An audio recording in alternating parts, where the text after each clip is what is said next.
हंबरडा फोडून रडणारा सूर्योदय पाहिलाय कधी? डोळ्यात नांगर टाकून ठेवणाऱ्या काळ्या मातीच्या डोळ्यांचा वास घेतलाय कधी? खुपसली गेलीये तुमच्या काळजात एक सणसणीत कातर वेळ. उडालाय थरकाप जीवानीशी तुमच्या वर्तमानाचा. आकुंचन पावलेत कधी तुमच्या धगधगत्या मशाली. पांढऱ्या शुभ्र हिमनगांना लागल्यात कधी आगी तुमच्या प्रदेशात. कधी पडलाय स्वप्नांचा पाचोळा सकाळी सकाळी तुमच्या अंगणात. झालंय हे सगळं तुमच्या सोबत? असल्यास अभिनंदन. आजपासून तुम्ही माझे झालात. आणि रसिक हो, इतकी सुंदर कविता लिहिणारी कवयित्री ही आपली झाली. आज तिला आपण जाणून घेऊन सर्वजण तिचे फॅन होणार आहोत हे नक्की. दीप्ती देसाई प्रस्तुत गाज नक्षत्रांची माला, थोड्या गप्पा थोड्या कविता या उपक्रमासाठी आमचे मीडिया पार्टनर्स आहेत मी बोरिवलीकर आणि ऑक्टोस इन्फोटेक. मॅम. मी बोरिवलीकर. मासिक दर्जेदार वृत्तपत्र गेली 5 वर्ष बोरिवलीमध्ये प्रसिद्ध होत आहेत आणि याचे संपादक आहेत राजेश कुलकर्णी. आपले दुसरे मीडिया पार्टनर आहेत ऑक्टस इन्फोटेक. फाउंडर डायरेक्टर आहेत सचिन धामणे. गेली 11 वर्षापासून वेबसाईट डिझाईन, डिजिटल मीडिया आणि मोबाईल ऍप या सेवा पुरवतात. मंडळी, एका अष्टपैलू स्त्रीला शिथिलही कमी पडतं. तिची प्रतिभा अतुलनीय असते, म्हणून स्त्रीला अष्टभुजा म्हणतात ते काही उगीच नाही. नक्कीच मॅम. रसिक हो, ती सती रती रेवती की तारामती, तिचा तो रोज निराळा गंध. ती सती रती रेवती की तारामती, तिचा तो रोज निराळा गंध. ती नदी मत्त मोकळी, जी आतुर जळी तोडण्यास सज्ज रूढींचे बांध. अशीच एक अष्टपैलू व्यक्तिमत्व असलेली, हळव्या मनाची पण तरी कणखर, सुंदर तरीही धाडसी आणि जेवढं तिचं कौतुक करावं तेवढं कमीच आहे अशी आपली आजची पाहुणी दीप्ती देसाई प्रस्तुत गाज नक्षत्रांची माला, थोड्या गप्पा थोड्या कविता या भागात आपल्याला पाहुणी म्हणून लाभली आणि तिचं नाव आहे कीर्ती पाटसकर. तुझं खूप खूप स्वागत कीर्ती. खूप खूप धन्यवाद पल्लवी आणि खूप खूप धन्यवाद दीप्तीताई. खरं एक सांगू का, म्हणजे आपल्या ह्या ज्या छान गप्पा चालल्यात म्हणून मला सांगावं असं वाटतं की हा जो तुमचा उपक्रम आहे गाज, सगळ्यात आधी त्याला माझ्याकडून मनापासून मनपूर्वक शुभेच्छा. कारण लोक छान कार्यक्रम करतच असतात, काहीतरी चालूच असतं, पण त्यांना प्रकाशात आणणं आणि त्यांना लोकांपर्यंत पोहोचवण्याचं हे जे तुम्ही पुण्यकर्म आणि साहित्यिक दृष्ट्या अतिशय वाखाणण्याजोगं काम करताय, त्यासाठी तुम्हाला दोघींनाही हॅट्स ऑफ. थँक्यू. काही म्हणजे म्हटलं तर एक म्हणतात ना की काही लोकांच्या बाबतीत आपण एकच वाक्य म्हणतो, सिर्फ नाम ही काफी आहे. त्याच्यापैकी मोठं ते ताई आहे. तुझा नाही, तू कॉपी आहेस, निवेदिका आहेस, ती ताई छान आहे, अजून बरंच काही आहे, मल्टीटास्कर आहेत. त्याच्यामुळे तुम्ही दोघीही या मुलाखतीचा किंवा नक्षत्रांची माला हा जो उपक्रम राबवताय गाज प्लॅटफॉर्मच्या अंतर्गत, त्याच्यासाठी माझ्याकडनं थँक्यू. थँक्यू. कीर्ती, मला सांग, राज्य शासनाच्या टास्क फोर्स मध्ये सदस्य, पसायदान साहित्य मंचची सेक्रेटरी, कोकण मराठी साहित्य परिषदेची सदस्य आणि मराठी सांस्कृतिक प्रतिष्ठानची सदस्य आणि कवयित्री, इतक्या भूमिका कशा काय जमतात? इतक्या भूमिका कशा काय जमतात म्हणण्यापेक्षा त्या म्हणजे जमतात, त्याच्यात मला स्वतःला काहीच करावं लागत नाही असं मला कधी कधी वाटतं. Maybe I am destined to do all that असं कदाचित म्हणावं लागेल. कारण या काही संधी म्हणण्यापेक्षा हे जे काही टप्पे आहेत किंवा हे मैलाचे दगड आहेत, हे आपसूक वाटेत चालत आले असं म्हणावं लागेल. म्हणजे पसायदान साहित्य मंच ही आपली जी बोरिवलीची संस्था आहे, साहित्यिक सांस्कृतिक संस्था, तर तिथे मी 12वीत असल्यापासून आणि तिकडचे म्हणजे डॉक्टर मोडक हे जे संस्थापक आहेत ते मी 12वीत असल्यापासून मला ओळखतात. आणि तेव्हापासून तो प्रवास चालू झाला आणि मग हळूहळू ते कार्यवाह पद आता माझ्याकडे आलं. तर मी असं नेहमी चाइल्ड ऑफ पसायदान इनफॅक्ट असं. कोकण मराठी साहित्य परिषद म्हणजे त्याच्यामध्ये ज्येष्ठ कवयित्री लेखिका अनुराधा नेरुरकर ताई त्यांनी मला त्याच्यामध्ये इन्व्हॉल्व करून घेतलं. थोडासा माझा कवितेचा प्रवास सुरू झाल्यानंतर त्यांना जेव्हा कळलं की मी असं असं काही चालू आहे माझं लेखन आणि हे, तर त्यांनी अगदी छान मला त्याच्यामध्ये इन्क्लूड केलं. आणि राज्य शासनाचा म्हणजे सपोर्ट ग्रुप म्हणून बनवलेला कोविड टास्क फोर्स हा जो आहे तो पण एक चालून आलेली संधी म्हणा किंवा एक थोडंसं सामाजिक काम करणं माझ्या नशिबात लिहिलं असेल असं मी कदाचित म्हणेन. की अवधूत राणे जे आपल्या संस्थेचे आहेत त्यांनी हा ग्रुप तयार केला आणि ह्या संस्थांच्या म्हणजे पसायदान म्हणा किंवा कोमसाप म्हणा किंवा शुक्रतारा म्हणा या बोरिवली कांदिवलीच्या ज्या संस्था आहेत त्या संस्थांमधून काम करताना माझ्याशी काही जनसंपर्क जोडला होता कांदिवली बोरिवलीचा किंवा या सबर्बन एरियाचा. मग त्यांनी असा विचार केला की या लोकांसाठी तू काही का नाही करत. म्हणजे जेव्हा सुरुवातीला कोरोना आला तर त्या लोकांना टेस्ट करून देणं, या रोगाविषयी जागरूकता निर्माण करणं वगैरे वगैरे. मग ती मी तशी अशी इन्व्हॉल्व झाले त्याच्यामध्ये. असा तो कीर्ती, पसायदान हा तुझा जिव्हाळ्याचा विषय. म्हणजे पसायदान बद्दल तू किती ममत्व आहे तुला हे सगळ्यांनाच आम्हाला माहिती आहे. तर त्याबद्दल आणि ह्या संस्थेबद्दल त्यांच्या कार्याबद्दल तू आमच्या रसिकांना जरा सांगू शकशील का काही? हो, म्हणजे मला खरं तर हे खूप छान प्रश्न विचारलायस पल्लवी. तू प्रश्न पण माझे काळजाचे विचारतेस असं मला म्हणावं लागेल. काळजाजवळचे विचारतेस. पसायदान साहित्य मंच जसं मी मगाशी म्हटलं की I am the child of Pasaydan. 12वीत असताना माझ्या बाबांनी मला सगळ्यात आधी डॉक्टर शंकर मोडक जे या पसायदान साहित्य मंचाचे संस्थापक आहेत आणि सिडनॅन कॉलेजचे माजी प्राचार्य, फॉर्मर प्रिन्सिपल आहेत, ह्युमन ओरिएंटेशन सायंटिस्ट आहेत, इकॉनॉमिस्ट आहेत आणि अजून बरंच काही लेखक वगैरे आणि आयोजक वगैरे आहेत. नाव ही इज 90, म्हणजे आता ही विल बी क्रॉसिंग 90, 90 पार करतील ते, पण अजूनही त्यांचा तजेला त्यांचा उत्साह तरुणांना लाजवेल असा आहे. मी 12वीत असताना बाबा आधी मला त्यांच्याकडे नेलं आणि तेव्हा मी आर्ट्स घेतलं होतं. माझा तो कॉलेजचा प्रवास वगैरे चालू होता. थोडंसं कविता वगैरे याच्याकडे मी ऑलरेडी वळले होते तेव्हा आणि मग मी माझ्या कविता वगैरे दाखवल्या. खरं तर पसायदान साहित्य मंच या संस्थेचा एक हेतू, या हेतूने डॉक्टर मोडक यांनी ही संस्था स्थापन केली की स्थानिक कलावंतांना स्टेज मिळावं, त्यांना मंच मिळावा, त्यांच्या कलेला वाव मिळावा आणि त्यांची कला लोकांपुढे यावी, ती लोकांपर्यंत पोहोचावी. आणि म्हणूनच ते नवोदित तसंच प्रतिष्ठित अशा सगळ्यांना एकत्र आणणारा हा मंच आहे आणि त्यांना स्टेज मिळवून देतो. आपले कार्यक्रम बरेच होत असतात. वर्षातनं आपले साधारणपणे मोठे 3 आणि लहान 3 ते 4 असे कार्यक्रम होत असतात. मोठ्या 3 कार्यक्रमांपैकी सगळ्यांना जसं माहिती आहे किंवा तुलाही म्हणजे अर्थात ठाऊक आहे, तू आलेली आहेस, काव्यपंचमी, रंगपंचमी, होळीच्या धुळवडीच्या दिवशी होणारा हा कार्यक्रम आहे. त्यावेळेस आपण सगळ्या कवी कवयित्रींना आमंत्रित करतो आणि छानपैकी थोडासा एक रंग लावून त्यांना गालाला तिथे बसवतो आणि कविता त्यांच्या ऐकतो आणि असा आपण आनंद घेतो. या काव्यपंचमी मागे सुद्धा एक छोटीशी स्टोरी अशी आहे की डॉक्टर मोडक जेव्हा जबलपूरमध्ये होते, ते वाढले मध्य प्रदेशमध्ये आणि त्यांचं बालपण वगैरे मध्य प्रदेशमध्ये गेलं. मग ते नोकरीसाठी मुंबईला शिफ्ट झाले. तर ते जेव्हा जबलपूरमध्ये होते तेव्हा तिथे असा मुशायरा व्हायचा गझलेचा आणि तिथे मग सगळं होळीच्या वेळेस फार तो होळीचा छान माहोल असायचा. लोक रंगरंग लावून संध्याकाळी बसायचे आणि छान मुशायरा तो व्हायचा, गझला वगैरे ऐकायचे आणि दाद वगैरे द्यायचे. तर तसं त्यांना काहीसं मुंबईमध्ये सुरू करायचं होतं.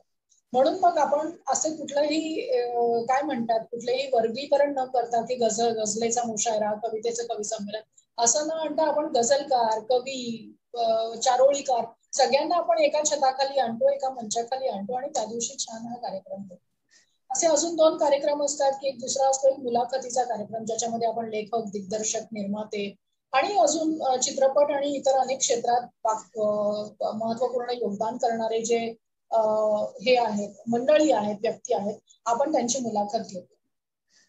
मग ते लेखक, दिग्दर्शक, निर्माते ज्ञानेश भालेकर असू देत, गणेश पंडित असू देत, अजून कोणी असू दे, अशा बऱ्याच जणांचे आपण मुलाखती घेऊन लोकांपर्यंत त्या पोहोचवलेल्या आहेत. खूप छान. तुझा काव्यसंग्रह महाराष्ट्रभर गाजतोय. लेखणी सरेंडर होते. हे नाव कसं सुचलं? कारण सरेंडर म्हणजे शरण जाणे असं समजतात. मग या नावामध्ये काय विचार केला होता? खरं सांगू का दीप्तीताई, लेखणी सरेंडरचा ना फार मोठा, म्हणजे फार मोठा नाही पण फार इंटरेस्टिंग प्रवास आहे. एक छोटीशी तुम्हाला गंमत सांगते. आधी लेखणी सरेंडर होत्या या शीर्षकाविषयी सांगेन की ते शीर्षक कसं सुचतं.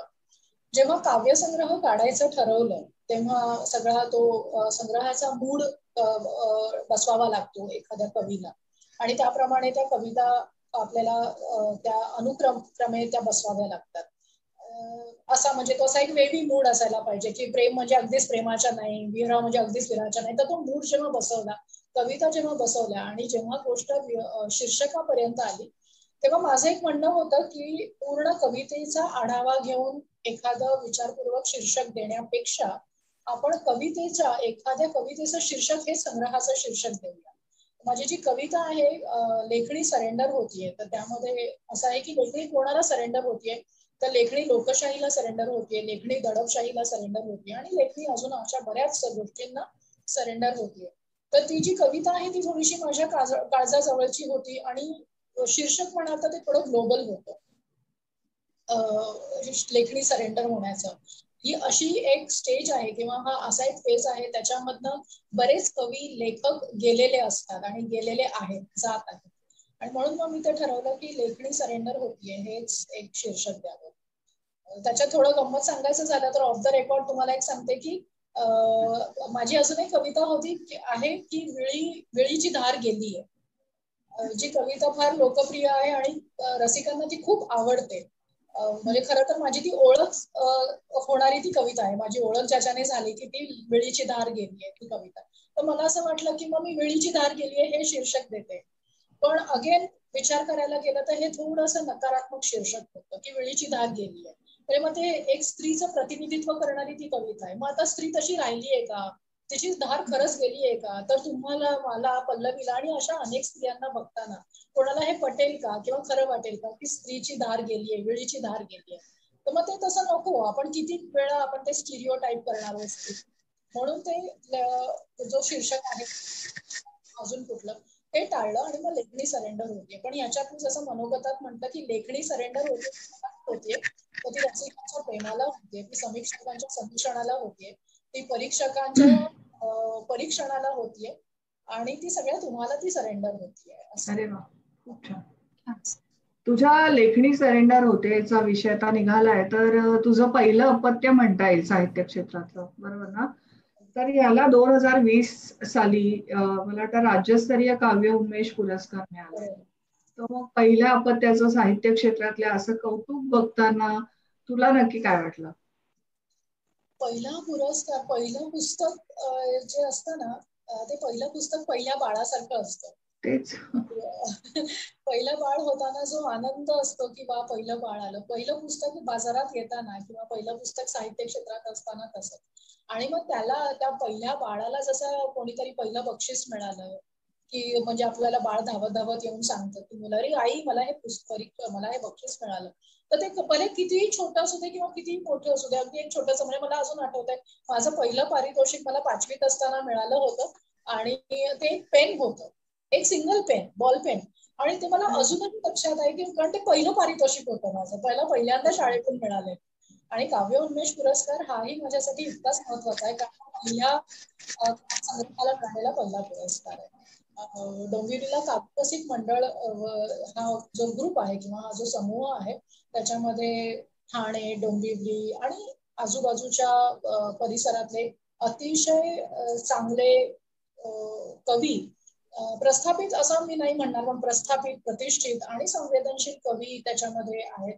त्यांचं ते एक समूह आहे, आणि हा पारितोषिक नेहमी हा अवॉर्ड म्हणजे हा पुरस्कार नेहमी नवीन नवोदित संग्रहाला देत असतात, आणि तो मला मिळाला तर मला खूप आनंद झाला, पण बरोबरीने जबाबदारीची जाणीवही झाली. तेच मी आता म्हणणार होते, जबाबदारी वाढल्यासारखं वाटत असेल. जबाबदारी वाढली असं. खरंच. कीर्ती पाटसकर ते निवेदिका आणि कवयित्री कीर्ती पाटसकर, हा प्रवास सांगू शकते? हा प्रवास ना मला नेहमीच सांगायला खूप आवडतो. कारण आणि मला ही पहिल्यांदा संधी मिळते अशा ग्लोबल प्लॅटफॉर्मवरती मला हे सांगायची. कारण हे मी थोडंसं माझ्या लेखणी सरेंडरच्या मनोगतात मांडलंय. पण आज पहिल्यांदा मला असं एक बोलून म्हणजे ओरली मला हे असं सांगायला मिळतंय. तर गंमत अशी झाली की काही वर्षांपूर्वी आम्ही एक कवितेचा कार्यक्रम केला होता. आणि तोपर्यंत मी अशी कविता लिहित होते म्हणजे फक्त लिहित होते. असं काही त्याच्यामध्ये फार मोठा विचार किंवा असं काही नाही. म्हणजे कविता सुचली आणि ती कागदावर लिहिली, इतकं ते साधा सोपा विषय होता. आणि मग काही जण आम्ही एकत्र येऊन तो कार्यक्रम वगैरे केला. पण त्यानंतर माझ्या बाबतीत असं घडलं की मला फार ते म्हणजे हिणवलं गेलं किंवा मला त्याच्यामध्ये फार अपमानित म्हणू शकता तुम्ही की मला फार अपमानित केलं गेलं.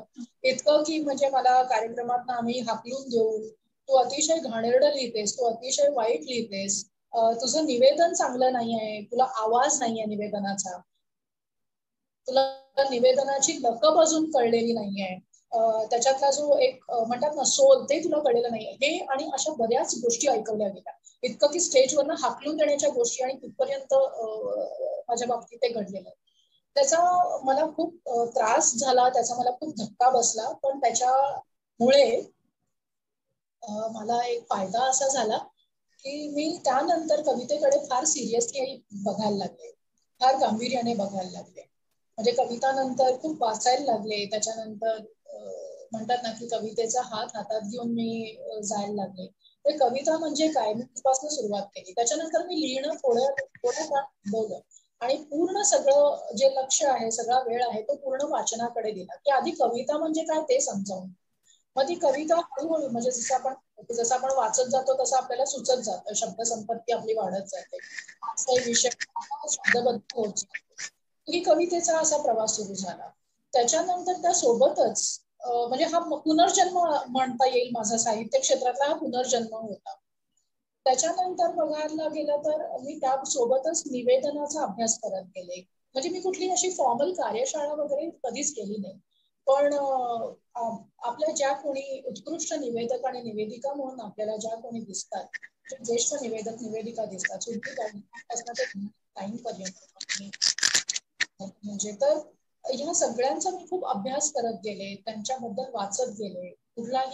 कुठलीही कविता कशी म्हणायची, कुठलाही आपला विषय आहे तो प्रेक्षकांपर्यंत श्रोत्यांपर्यंत कसा पोहोचवायचा, आवाजातले व्हेरिएशन्स, शब्दांवरती कुठल्या जोर द्यावा, कसं बोलावं, किती पेस असावा, हे सगळ्यांचा मी अभ्यास केला. आणि मग जेव्हा चक्क मधु मंगेश कर्णिकांनी एका कार्यक्रमात माझ्या पाठीवर थाप देऊन म्हणाले, म्हणजे थाप देऊन म्हटलं की अरे वा किती छान निवेदन करतेस ग तू, तर ते माझ्यासाठी खूप मोठं पारितोषिक होतं, खूप मोठा पुरस्कार होता निवेदनाला मिळालेला. तर तो हा असा कविता ते निवेदन म्हणजे काव्यलेखन ते निवेदन असा तो हे आहे. पण तो असा म्हणजे ऑनगोईंग निवेदनाचं तुम्ही म्हणाल तर मी अजूनही त्याचा अभ्यास करत राहते.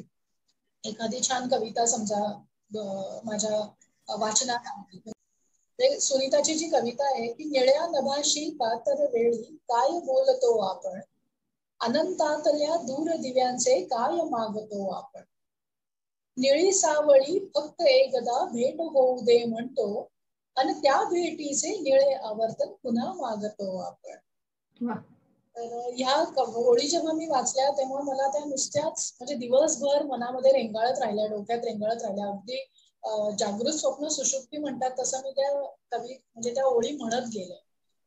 तर असंही कितीतरी वेळा होतं. निवेदनाने मला एक झालं की निवेदनाने मी लोकांच्या कवितांवर करायला शिकले. तोपर्यंत मी माझ्याच कवितांवरती प्रेम होते, पण निवेदनामुळे मी इतरांच्या गझलांवर, इतरांच्या कवितांवरती प्रेम करायला शिकले. काही नसलं तरी निवेदनाचं हे खूप श्रेय आहे.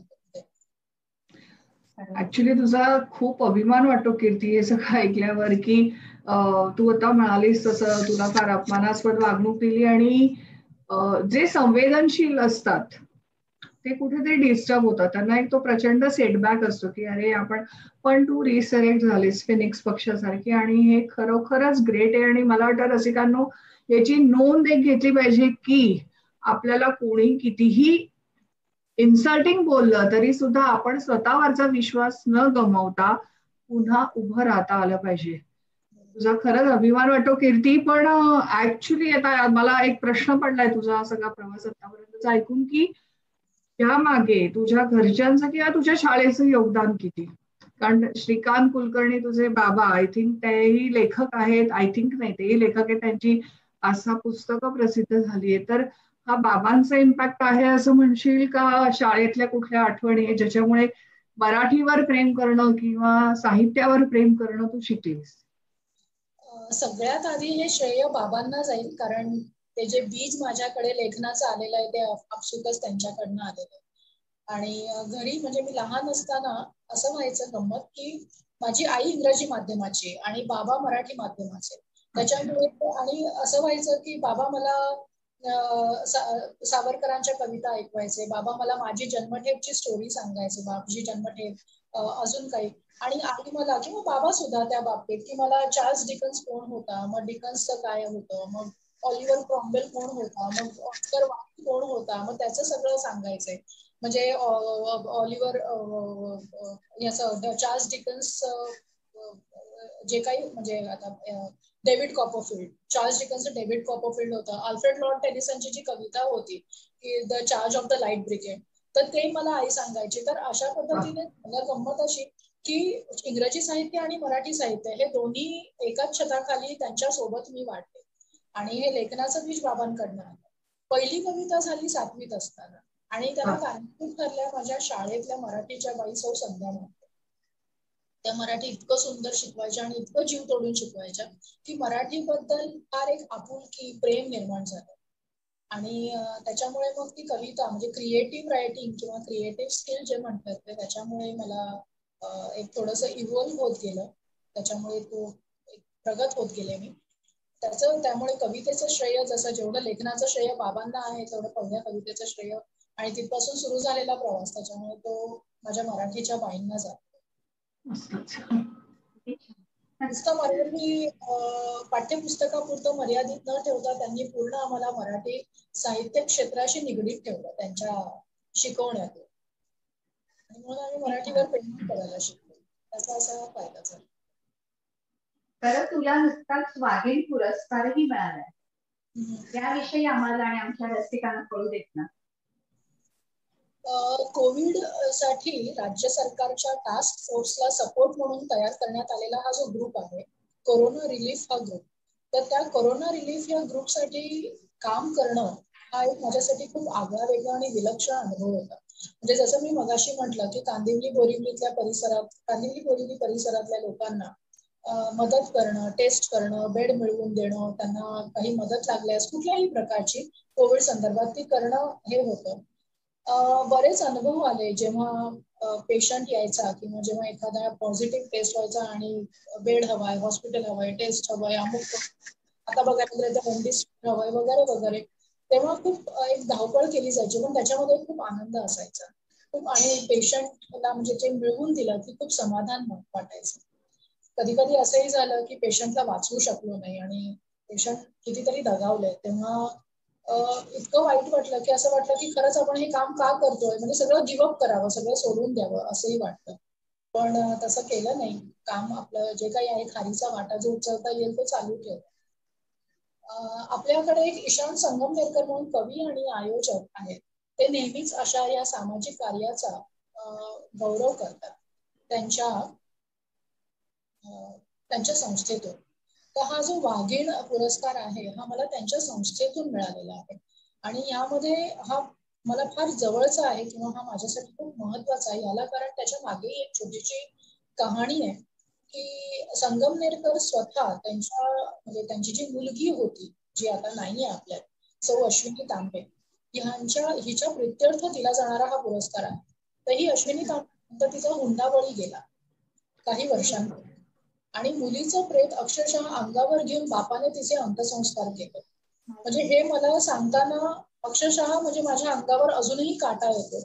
आणि त्या संस्थेने मला ह्या पुरस्काराने पुरस्कृत केलं. ह्यापेक्षा माझ्यासाठी भाग्याची गोष्ट अजून काय असू शकते. हा वाघीण पुरस्कार माझ्यासाठी खूप खूप महत्वाचा आहे. तू आहेस पण वाघीणच एक.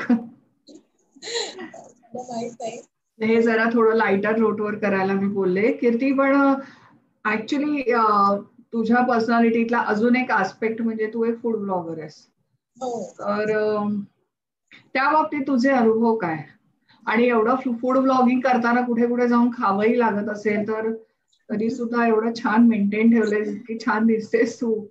पण फूड ब्लॉगिंग करावं हे तुझ्या डोक्यात आलं कसं? आणि त्याही बाबतीत काहीतरी वेगळे अनुभव असतीलच तुझे. फूड ब्लॉगिंगचा ना तो स्पार्क ऍक्च्युली माझ्या मुलाच्या शाळेत पडला. कारण माझ्या मुलाच्या शाळेमध्ये फूड चॅनल वाले जे शेफ आहेत ते आले होते.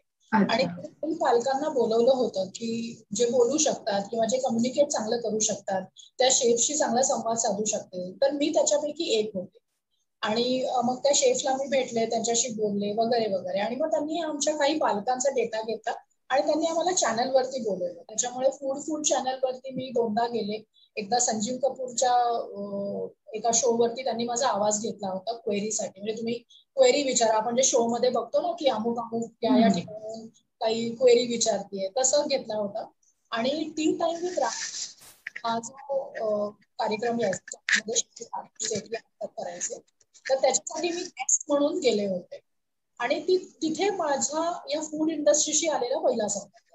मग तेव्हा मला कळलं की फूड ब्लॉगिंग काय असतं. मग फूड ब्लॉगिंग त्याच्यानंतर मागे पडून फूड ब्लॉगिंग आलं, व्हिडिओ ब्लॉगिंग आलं. मग ते सुरू केलं. अशा वेळेस आता नवीन नवीन ठिकाणी खूप जावं लागतं. आपल्या परिसरात खूप छान आउटलेट्स हंट आउट करावे लागतात. आवडतं मला, कारण मला पहिली गोष्ट खायला फार आवडतं. मग फूडी तुला असं वाटेल माझ्या शरीर दिसत नाही, पण तसं नाही. May be thanks to camera किंवा असेल कदाचित, हेरिडेटरी असेल. माझे बाबा बारीक आहेत, मी बारीक आहे, असं असेल. पण मला खायला प्रचंड आवडतं. म्हणजे परवा मी काही महिन्यांपूर्वी नोव्हेंबर डिसेंबर मध्ये आपल्या बोरिवलीतच एक फ्लेअर्स नावाचं रेस्टॉरंट ओपन झालेलं आहे. हर्ष गुजराती नावाच्या या तरुणाने ते सुरू केलेलं आहे, त्याच्या 3-4 मित्रांना घेऊन. आणि हे व्हेज चायनीज रेस्टॉरंट आहे. त्याच्यामध्ये जैन चायनीज पण मिळतं. आणि आता तर त्यांनी सँडविच वगैरे बरंच काही चालू केलं. तर तिथे मी जाऊन व्हिडिओ लॉगिंग केलं होतं आणि मजा आली एकदम. माझा मित्र जो आहे फोटोग्राफर आहे, गणेश दाभोळा, थोडीशी.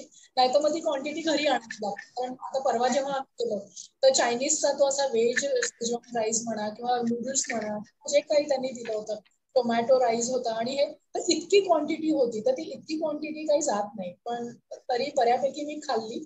आणि मग उरलेलं मी पास ऑन तरी करते किंवा घरी तरी घेऊन येते. पण मला हे व्हिडिओ फूड ब्लॉगिंग मला फार आवडतं.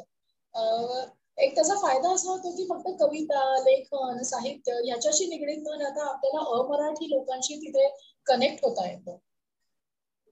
बऱ्याच वेळा फूड इंडस्ट्रीशी आपला संबंध येतो की हॉटेल इंडस्ट्री कशी वर्क होते, किंवा आपण जे फक्त नुसतं अन्न म्हणजे खाद्य परंपरा आपण जी बघतो तर ती कशी इव्हॉल्व झालेली आहे वगैरे. म्हणजे मध्ये एक चतुरंग मध्ये माझा एक लेख छापून आला होता. चतुरंग नाही, सॉरी, लोकसत्ताच्या विवाह पुरवणीमध्ये 1 वर्षापूर्वी. त्याच्यामध्ये मी महाराष्ट्रातल्या खाद्य संस्कृतीविषयी लिहिलं होतं. महाराष्ट्र हा एकमेव राज्य असं आहे की जिथे एकच पदार्थ वेगवेगळ्या भागात वेगवेगळ्या प्रकारे बनवला जातो. उसळ जी आहे, म्हणजे मिसळ, आजच मी म्हणत होते घरी आम्ही बोलत होतो, तर मिसळ जी आहे ती मिसळ, नाशिकची मिसळ वेगळी आहे, कोल्हापूरची मिसळ वेगळी आहे, पुणेरी मिसळ वेगळी आहे, मुंबईतलं त्याचं वर्षन अजून काही वेगळं आहे. तुम्ही अजून उत्तर महाराष्ट्रात जाल तर तिथे वेगळं आहे. झुणका म्हणाल तर झुणकाचे खूप व्हेरिएशन्स आहेत. तर हे फक्त महाराष्ट्रात होतं.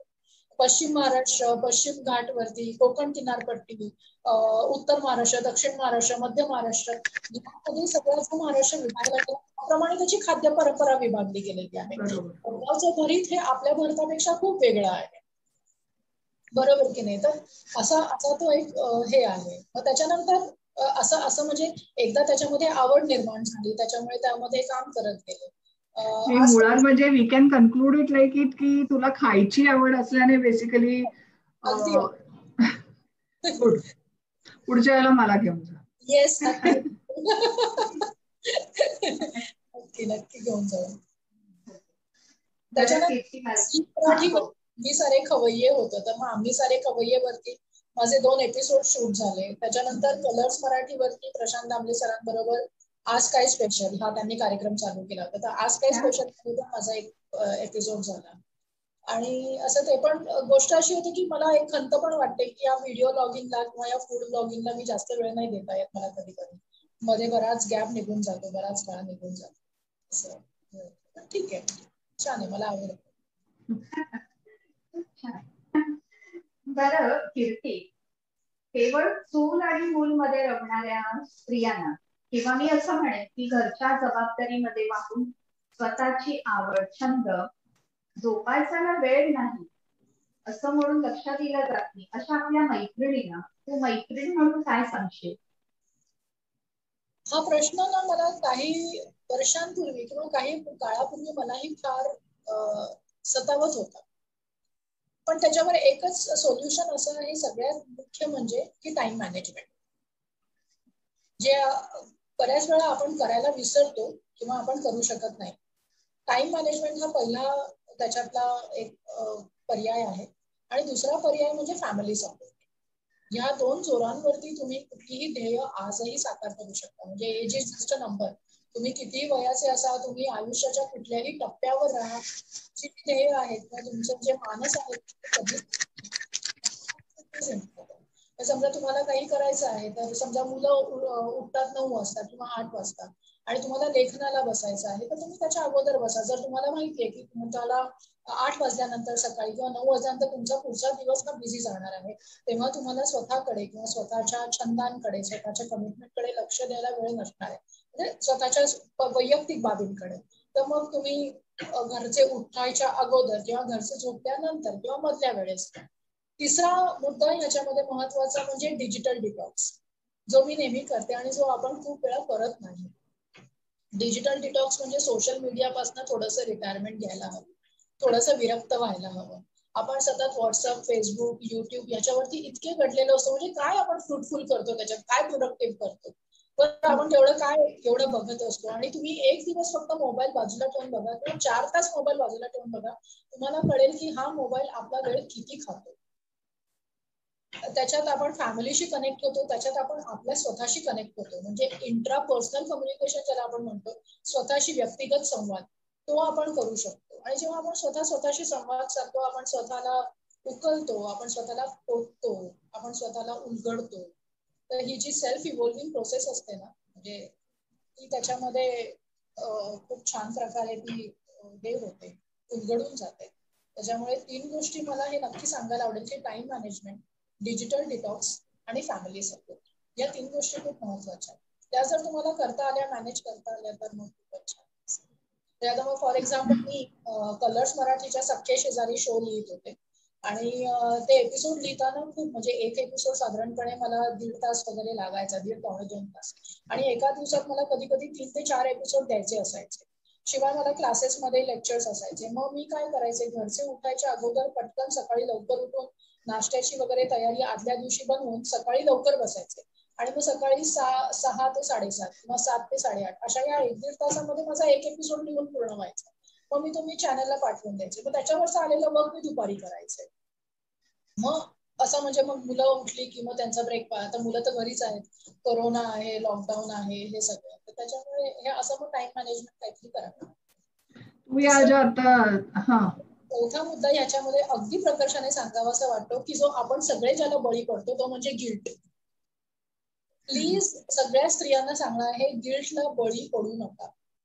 आपण ना भारतीय स्त्रियांना पल्लवी खूप अगदी ना गिल्ट मानतो.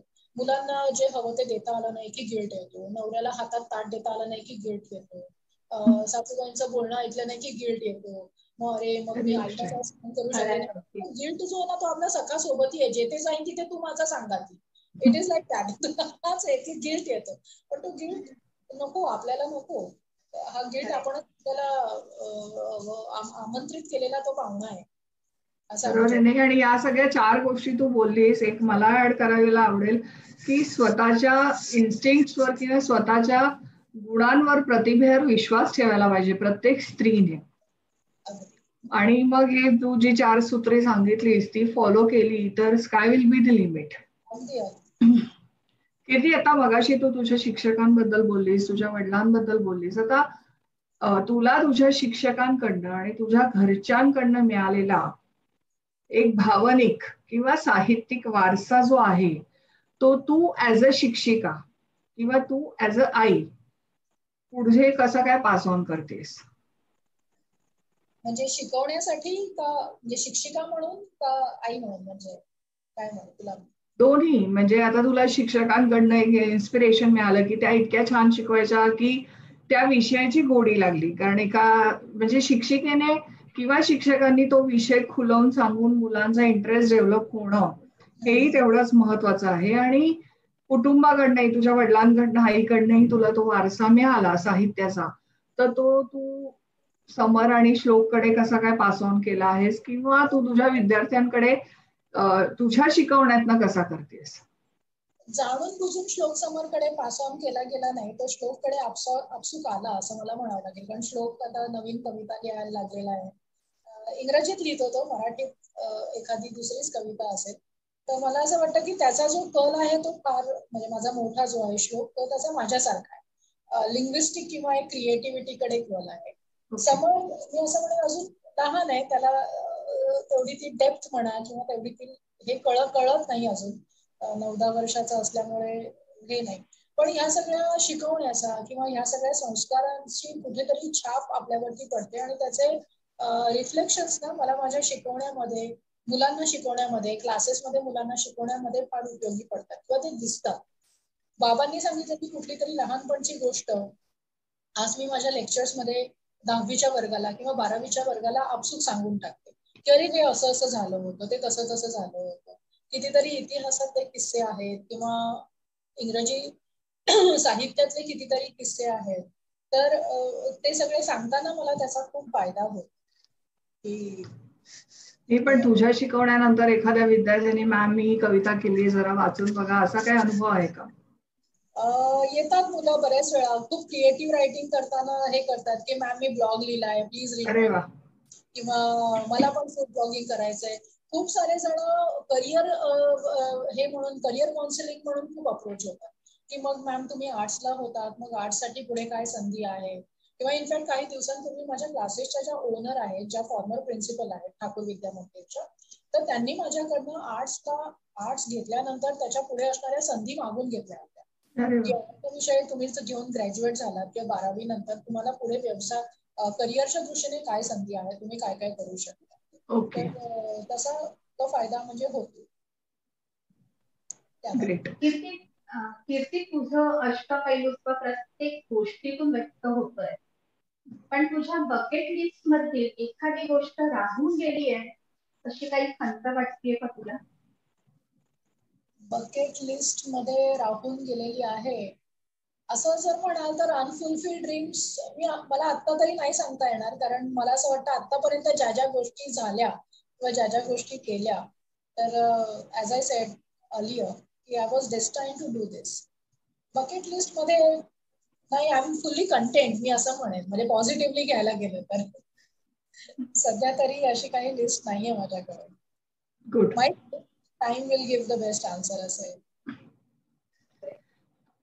आता तुझ्यासारख्या ऍक्च्युली ऑलराऊंडर स्त्रीला विचारायला आवडेल असा प्रश्न की तू इतक्या भूमिका निभावतेस, एक मुलगी, आई, बायको, सासू, आपलं सून, शिक्षिका, निवेदिका, कवयित्री, कोविड योद्धा, काही असेल, म्हणजे सगळ्या तुझ्या भूमिका, तुझी सगळ्यात आवडती भूमिका कुठली आणि का?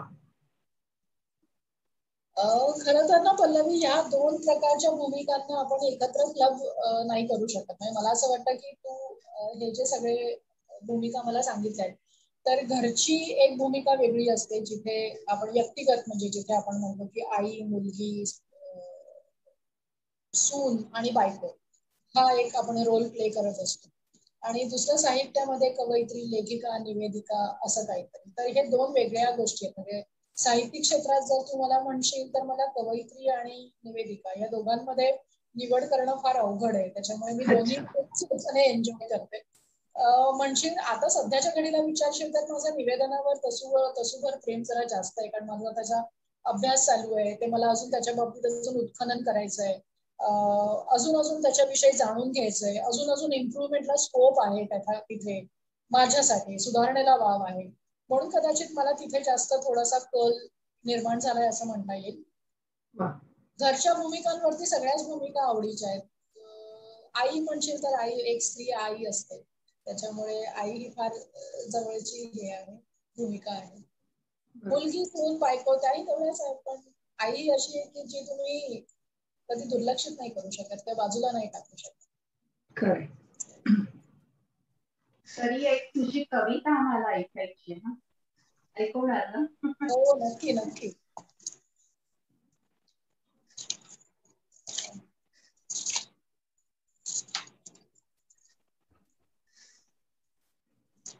एक छानसे असे तुम्ही आज माझे सगळे काळजाजवळचे विषय आज मी पहिल्यांदा समोर मांडलेले आहेत. आणि मला की म्हणजे मी हे शब्दांमध्ये प्रत्येक भावना व्यक्त करता येतेच असं नाही, त्याच्यामुळे अगदी शाब्दिक पाल्लाळ वगैरे न लावता इतकं सांगेन की खूप खूप आभार तुमचे. अगदी आभार म्हणजे फार फॉर्मॅलिटी किंवा फार औपचारिकता नाही करत, पण आज मी माझ्याशीच बोलल्यासारखं मला झालं, आत्मिक संवाद माझ्याशी घडला असं मला वाटायला लागलं. प्रेमपर्व एक नवीन सुरू झालंय असं मला वाटतं, त्याच्यामुळे प्रेमपर्वाची ही एक कविता, प्रेमावरची एक कविता मी सादर करते. बदाम, आपण जे हार्ट शेप जे रेड असतं त्याला आपण बदाम असं मराठीमध्ये बदाम म्हणतो. ठरलं होतं ना आपलं फडफडत्या पदराने झाकोळून टाकायचे निळे डोंगर. ठरलं होतं ना आपलं फडफडत्या पदराने झाकोळून टाकायचे निळे डोंगर. माळायची एखादी पौर्णिमा तू माझ्या केसात, हलकेच पुस्करायचे गुलाब आणि चाखायचा गुलकंद एकत्र. फेसाळत जायचं क्षितिजापर्यंत आणि चढायची इंद्रधनुष्याची शिडी. फेसाळत जायचं क्षितिजापर्यंत आणि चढायचं इंद्रधनुष्याची शिडी. सूर्यास्ताचा हात हातात घेऊन आणि कोरून यायचा एकदाच एक लाल भडक बदाम आकाशाच्या मानेवर कायमचा. नक्षत्रांचे घुंगरू वाजायचे थांबले की रात्र अनवरस होते म्हणतात. नक्षत्रांचे घुंगरू वाजायचे थांबले की रात्र अनवरस होते म्हणतात, आणि दिवसाचा बाप सती गेला की रात्र बेवारस होते म्हणतात. मग लावून घेऊया ना शीड आपल्या जहाजांना ऋतूंचे भोवरे येण्या अगोदरच. मग लावून घेऊया ना शीड आपल्या जहाजांना ऋतूंचे भोवरे येण्या अगोदरच. बघ ना नक्षत्रांनीच तयार केलाय एक भला मोठा बदाम तुझ्या माझ्यासाठी आपल्या आभाळात. बघ ना नक्षत्रांनीच तयार केलाय एक भला मोठा बदाम तुझ्या माझ्यासाठी आपल्या आभाळात. आमच्या मॅम इथे नॉस्टॅल्जिक झाल्यात 100%, कारण रसिक हो इर्ष्याद हा कार्यक्रम जो आमच्या दीप्ती मॅम मुंबई बोरिवलीकरांसाठी आयोजित करतात, तिथेही मला वाटतं कीर्तीने ही कविता सादर केली होती. अगदी तेच मला म्हणायचं होतं की दीप्तीताईंनी त्या कार्यक्रमाचं आयोजन इतकं सुंदर केलं होतं की कुठेही काही उणीव नाही, कुठेही काही कमतरता काढायला जागा नाही, इतकं उत्कृष्ट आयोजन केलं होतं. म्हणजे मला आता असं वाटायला लागलंय की पसायदानचे कार्यक्रम आयोजित करताना मला दीप्तीताईंकडनं थोडेसे टिप्स घ्यायला आणि तिथे मी कविता सादर केली होती. खूप सुरेख कविता सादर केलीस तू कीर्ती. ऍक्च्युली कवी संजय चौधरी म्हणतात तसं, कविता म्हणजे आपला जोरा आपली सुई, कविता म्हणजे आपला जोरा आपली सुई, कविता म्हणजे आपल्या जखमांना आपलीच हात शिलाई. कसं असतं ना, म्हणजे कविता ही अशी असते की आतून आपल्या अंतरंगातनं व्यक्त झालेल्या त्या अगदी इंटेन्स भावना असतात. हो ना दीप्ती मॅम? हो ना. आणि सख्यानो आता आपण कार्यक्रमाच्या समारोपाकडे आलो आहोत. रसिक हो इतकी हर हुंदरी हुडी अष्टपैलू स्त्री दाच्या नक्षत्रांची माला या भागात पाहुणी म्हणून आम्हाला लाभली, हे खरंच अभिमानास्पद आहे आमच्यासाठी. नक्कीच मॅम. आणि कीर्ती तुलाही आमच्या गाज परिवाराकडनं खूप खूप शुभेच्छा तुझ्या पुढच्या सगळ्या वाटचालीसाठी, प्रवासासाठी. All the best. पण मी आज एक थोडी वेगळी पद्धत तुझ्यासाठी अवलंबली आहे, बघ जमते का? तुझ्या समोर कविता सादर करायची म्हणजे टेन्शनच येतं मग. प्लीज काही पल्लवी. त्याच्या अगोदर मला रसिकांना सांगावंसं वाटतंय की मगासपासून अष्टपैलू व्यक्तिमत्व आणि हे जे काही म्हणजे पल्लवीने म्हणा किंवा दीप्तीताईंनी म्हणा, हा या नक्षत्रांच्या माला या उपक्रमातून जो मला माझ्याशी संवाद घडवलेला आहे, म्हणजे मी असं नाही म्हणत की मी रसिकांशी बोललेच आहे, पण जी स्वतःशी बोललेले आहे त्याच्यावरती एकच म्हणेन की हिरे की परख जोहरी जानता है.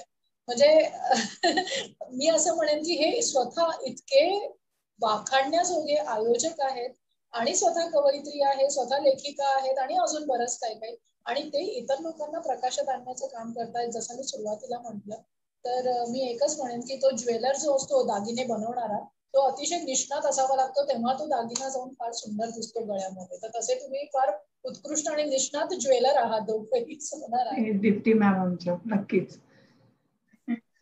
तर कीर्ती तुझ्यासाठी हे 4 शब्द. जेव्हा तुझ्यासाठी गुंफायचे ठरवले मी शब्द मोठी. बरं का कीर्ती? जेव्हा तुझ्यासाठी गुंफायचे ठरवले मी शब्द मोठी, कळेना मला कसं आणि कौतुक तुझं करू किती.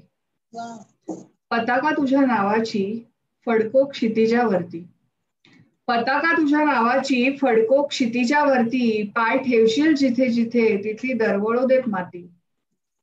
ठसे तुझ्या प्रतिभेचे कीर्ती, ठसे तुझ्या प्रतिभेचे सगळीकडे उमटू देत.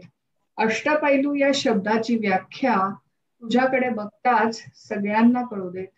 अष्टपैलू या शब्दाची व्याख्या तुझ्याकडे बघताच सगळ्यांना कळू देत. तू पल्लवी या कवितांच्या ओळीमुळे मी अगदी निशब्द झाले. Thank you so much. रसिका, खरंच किती गुणी माझी मैत्रिणी बघा, आणि तिने आज सगळा तिचा हा प्रवास आपल्या समोर उलगडला. गाज नक्षत्रांची मालामध्ये येऊन तिने खरोखरच 4 चांद लावले. त्यासाठी तिचे पुन्हा एकदा आभार.